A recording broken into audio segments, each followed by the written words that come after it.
I'm sitting here, a cup of cold coffee in front of me, staring at a screen, trying to figure out how to start this. There's no neat beginning to this story, no perfect introduction, no clear-cut moment that changed everything. It was slow, too slow for me to notice, but fast enough that now, when I think back, it feels like I've been blindfolded for years.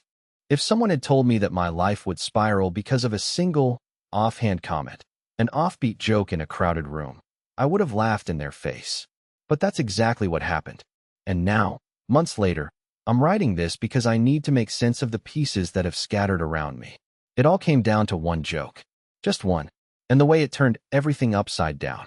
Lyla had always been the one to make people laugh. If there was one thing I knew about her, it was that she loved the sound of a crowd's approval. She thrived on it. It didn't matter if it was a casual dinner with friends or a weekend barbecue with colleagues. She had this magnetic ability to draw attention. It wasn't anything new, of course.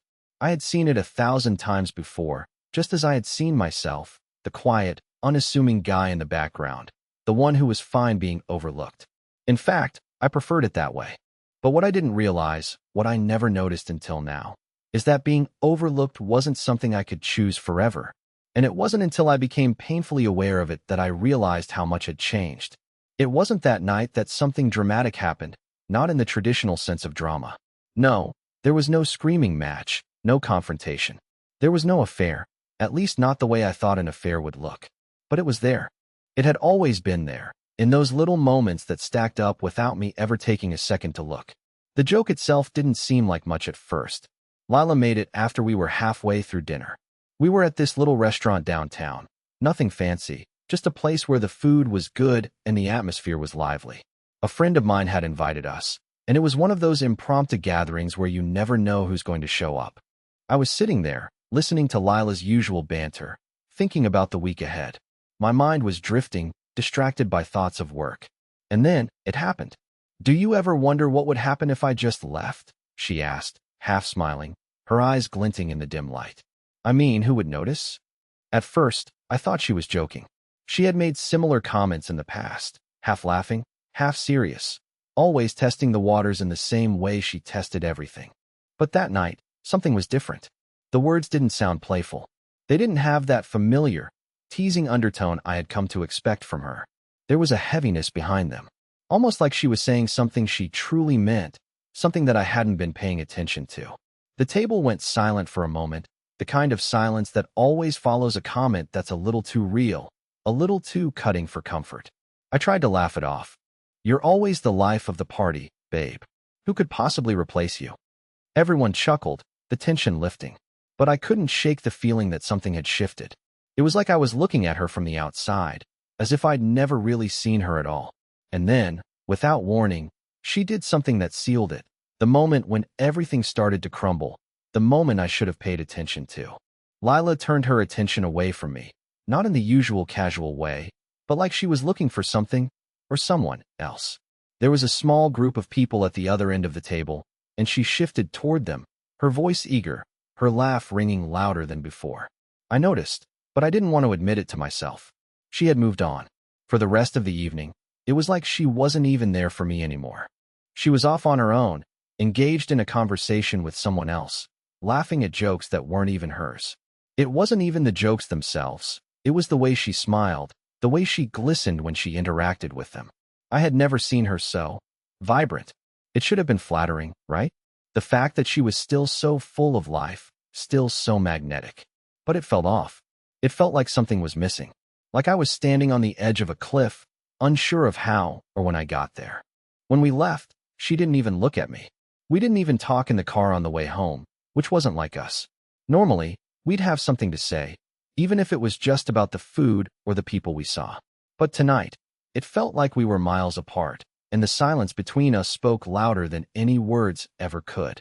I can't pinpoint when it all started. It wasn't one event, one conversation, or one slip-up. It was everything. The way she had looked at me, then moved on so easily. The way the others had admired her in a way I hadn't felt in years. It was a joke. Just a joke. But that night, it cracked open a door to something much bigger. And what followed was something I could never have expected. The drive home was strange. The air in the car felt thick, like we were both holding our breath, not willing to speak the things that were creeping into our minds. Lyla didn't turn to me once during the whole ride. Normally, we'd have been talking about the evening, about what had been funny or awkward. But tonight, there was an invisible wall between us. When we got home, I tried to make small talk. "Good night, huh?" I asked, trying to sound casual as I tossed my keys on the counter. Lyla didn't respond right away. She just took off her shoes, unbuttoned her coat, and walked into the living room, her footsteps echoing through the quiet house. It was such a simple thing, but in that moment, I felt the distance between us, even more than I had during the ride. It was like I didn't exist for her anymore. I followed her into the living room, hoping to bridge the gap, but she was already sprawled on the couch, scrolling through her phone, her face lit up in the glow of the screen. "Everything okay?" I asked again, quieter this time. "Yeah," she replied without looking up. Her tone was flat, dismissive almost. "Just tired. You know how it is." I wanted to push more, to ask what was really going on, but I didn't. I just stood there for a moment, unsure of what to say. I had learned long ago not to press Lyla when she was in one of her moods. But tonight, it felt different. Something wasn't right, and it gnawed at me. I went to the kitchen to grab a drink, anything to keep my hands busy, but when I returned to the living room, Lyla was still on the couch, still glued to her phone. I watched her for a moment, wondering what was going on behind those eyes. But she never looked up. For the next few days, I tried to ignore the unsettling feeling in my gut. I told myself it was nothing, that maybe she was just stressed, maybe we both were. But I couldn't shake the thought that I was losing her. Something about her had changed, and I couldn't figure out what it was. We continued to go about our routines, work, dinner, casual conversations that felt more and more like small talk. But all the while, there was this undercurrent of tension. I found myself watching her more closely, trying to catch the moments when she wasn't looking. She had always been someone who wore her emotions on her sleeve, but lately, it was like she was hiding something, keeping it just out of reach. One night, a few days after the dinner party, I was sitting in the living room, trying to focus on a book. The TV was on in the background, but I wasn't really paying attention. Lyla was in the kitchen, doing dishes, humming under her breath. It was strange how quiet the house felt. It used to be full of chatter, of laughter, of us. But now it felt empty. "Are you okay?" I asked again, not looking up from my book. She paused, then let out a sigh. "Yeah, I'm fine. Just thinking." It wasn't the answer I wanted. I didn't want her to be fine. I wanted her to tell me what was going on, to let me in. But I didn't press. I should have. I should have said something, anything, to break the silence. But I didn't. Instead, I let the days slip by, thinking that maybe, eventually, she would come around, that things would go back to normal. But they didn't. And then, one night, just as I was starting to convince myself that maybe I was just imagining things, I found something that I couldn't ignore. It was a small thing, something so trivial that I almost dismissed it. But in hindsight, it was the key to everything. Lyla had left her phone on the kitchen counter. She never left her phone unattended, always had it on her, always checking it like it was an extension of herself. But tonight, she'd forgotten it. I don't know what possessed me, but I picked it up. I told myself it was just curiosity, nothing more. I was just checking to make sure it was charged. And that's when I saw it, the message, the one that stopped my heart. It was just a single message, buried in her inbox, but it felt like a slap in the face. My eyes flicked over the words, and for a second, I couldn't even process them. I stared at the screen, trying to make sense of what I was seeing. It wasn't a random text. It wasn't spam or a work email. It was a conversation, and it wasn't with someone I knew. The message was from a number I didn't recognize. At first, I thought maybe it was an old friend reaching out, someone she hadn't talked to in a while. But as I read the words more carefully, my stomach sank. The tone was casual, familiar in a way that made me uncomfortable. It wasn't just a conversation, it felt intimate. The last message she'd received was just a few hours earlier, just before dinner. "Can't wait to see you again," the message read. "Maybe this weekend? I'll make it worth your while." I felt the room spin as I read those words. I should have put the phone down, handed it back to her, and walked away. But I didn't. I kept reading. I had to know. The more I read, the deeper the pit in my stomach grew. The conversation was full of flirtation, of hints at something more, something I didn't understand. I could feel my heart pounding in my chest as I scrolled back through the messages. They weren't recent. No, these texts went back weeks. How had I never noticed? How had she hidden it so well? The more I read, the more it became clear. This wasn't some harmless flirtation. This was something real. I felt sick, betrayed. But there was still this nagging question. Who was this person? I had to know. Who was the one who had taken my place in her life, in her thoughts? I kept reading, hoping to find something, anything, that would make it all make sense. And then, at the very bottom of the thread, I saw it. A name. A name I didn't recognize. Jake. I don't know what hurt more, the fact that she had been keeping this from me, or the fact that I had been completely oblivious. She had spent hours, days even, talking to him, planning things behind my back. And I had no idea. I set the phone down slowly, my hands trembling. My mind was racing, thoughts crashing into each other, fighting for control. I wanted to confront her. I wanted to demand answers, to ask her why, how, when. But I couldn't. Not yet. Instead, I just sat there in silence, the weight of the phone on the counter in front of me, the cold glow of the screen still haunting me. I didn't know how long I sat there. It could have been minutes, it could have been hours. But I knew one thing for sure. I could never look at her the same way again. Lyla didn't come in until later. By then, I had already put the phone back in its usual spot, pretending like nothing had happened. I was good at pretending. She walked in, humming a tune, her usual upbeat self. She didn't seem to notice anything was wrong. She didn't see the cracks that were forming in the foundation of everything we had built together. But I saw them, and I couldn't unsee them. That night, as we went to bed, I tried to act normal. I even kissed her forehead, something I hadn't done in weeks. She smiled, but there was a distance between us now. She didn't notice, of course. She never did. But I knew. I knew that things would never be the same. I couldn't go back to pretending I didn't know what was happening, that I didn't see the truth. I didn't know what to do, but I knew that I couldn't just let this go. Not after everything. The days that followed felt like a blur. I couldn't stop thinking about the message. Every time I looked at Lyla, my mind replayed those words over and over again. Can't wait to see you again. Maybe this weekend? The words haunted me. It wasn't just the message itself. It was the realization that something was happening, something I hadn't even been aware of. I tried to act like everything was normal. I even went to work, trying to keep my routine intact, trying to pretend I hadn't seen what I saw. But it was impossible. I couldn't focus. I couldn't think straight. Every moment felt like I was walking on a tightrope, trying not to fall. My mind was constantly racing. I had to confront her. I had to ask her, to get the truth, to know who Jake was and what was going on. But I wasn't ready.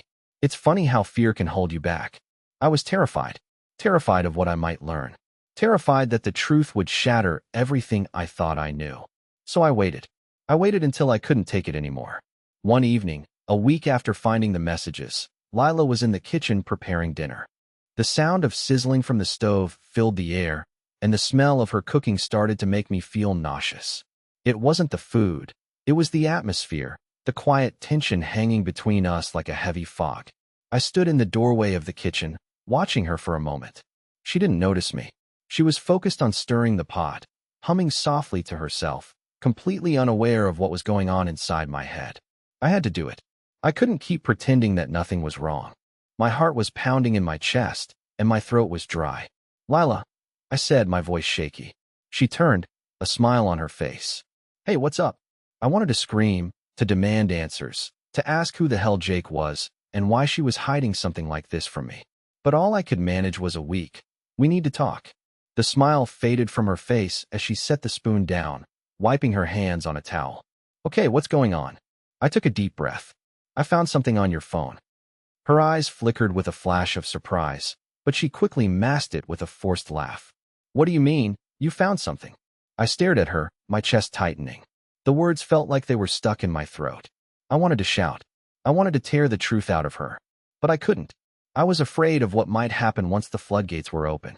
"Lyla, who's Jake?" I finally asked, my voice barely above a whisper. She froze.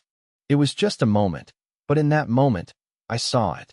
The panic, the realization that her secret was about to be exposed.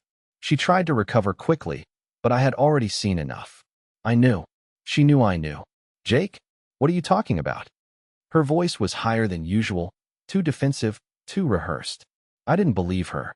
I couldn't. "Don't lie to me," I said, stepping closer. "I saw the messages.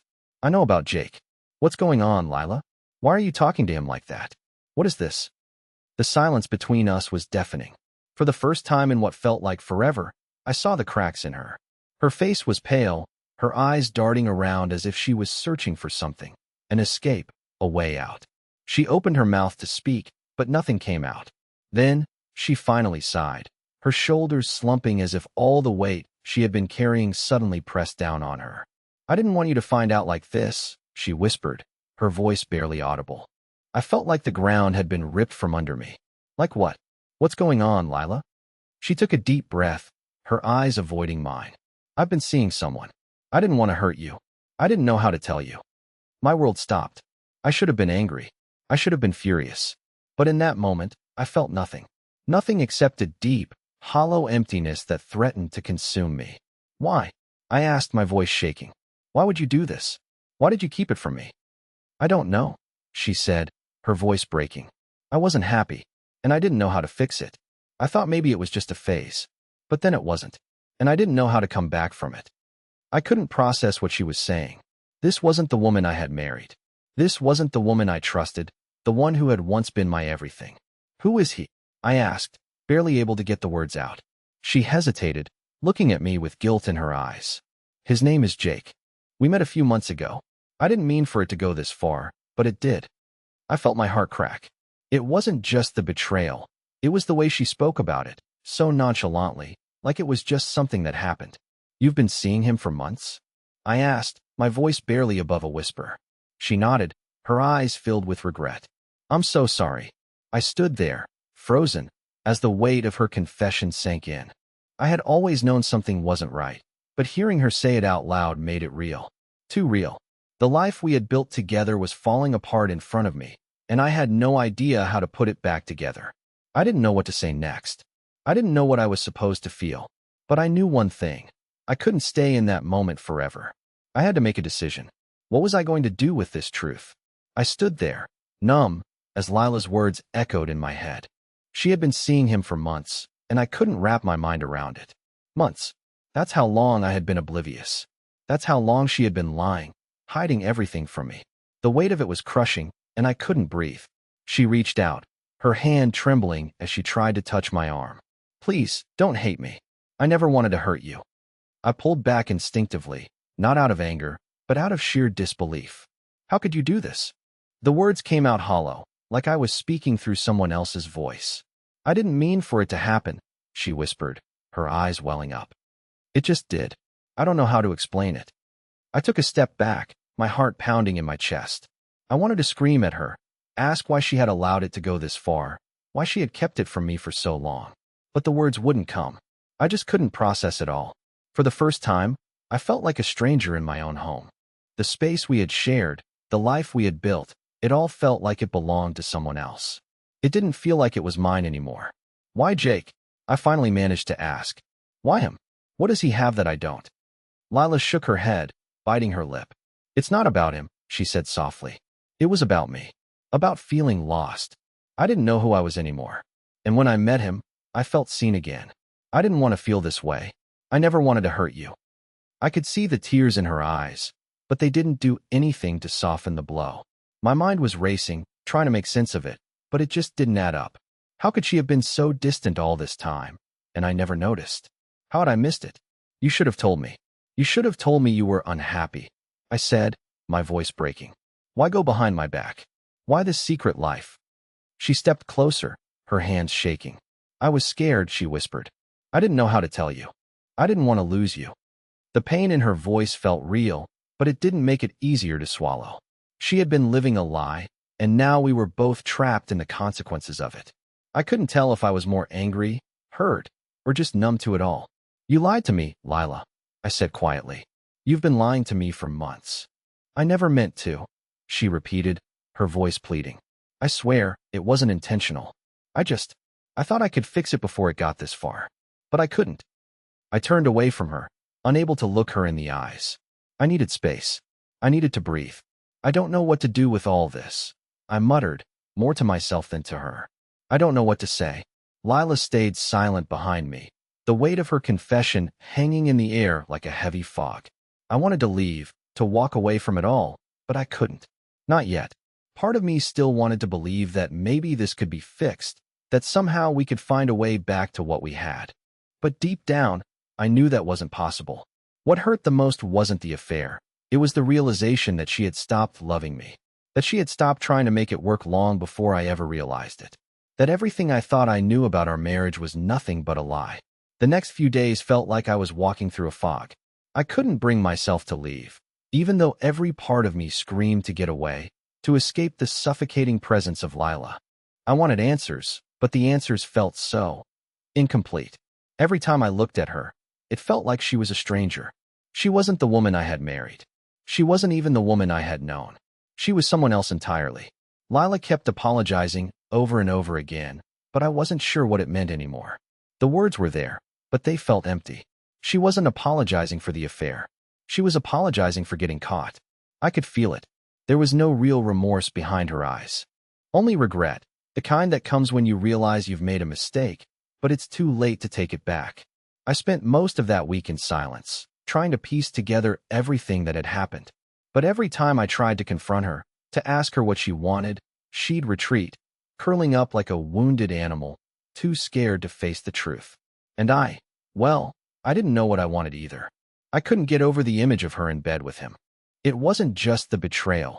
It was the realization that she had been so far gone, so emotionally distant, that she had let this happen. She hadn't even considered coming to me, talking to me. No, instead, she had chosen him. Chosen someone else to fill the space I had left wide open without even knowing it. One evening, about a week after the confrontation, I found myself sitting on the couch, staring at my phone, scrolling through old photos. There were pictures of us, happy, carefree, with no signs of what was coming. We looked so young in those pictures, so full of hope. I kept telling myself that I had missed the signs, that I could have done something, anything to change it. But what? What could I have done to prevent this? Lyla was in the kitchen again, the sound of her chopping vegetables piercing through the silence. She was trying. She always tried to make things feel normal, to pretend like nothing had changed. But it had. It had changed everything. I didn't want her cooking dinner. I didn't want her pretending that everything was fine. I wasn't ready to act like this was something we could just get past. So, I did something I hadn't done in days. I walked into the kitchen, quietly, trying to be as calm as I could, and I asked her again, "Lyla, what do you want?" She stopped, the knife hovering above the cutting board. She turned slowly, eyes tired, like she had been holding back tears for too long. "What do you mean? Do you want to stay?" I asked, the words tasting bitter as they left my mouth. "Do you want to fix this? Or should we just?" She cut me off, her voice small but firm. "I don't know." I froze. "You don't know?" I repeated, barely able to comprehend what she was saying. "You've been seeing someone else for months, and now you don't know?" Lila's face twisted in pain. "I don't know what I want, okay? I'm confused. I messed up. I know I hurt you. But I don't know how to fix this." I couldn't stop the anger from bubbling up. "You don't know how to fix it? What do you think happens here? Do you think I can just forget everything? That we can just go back to the way things were?" Her voice cracked as she stepped closer to me, her hands outstretched in a desperate plea. "I don't know if we can go back. But I don't want to lose you. I want to fix it. I just don't know how."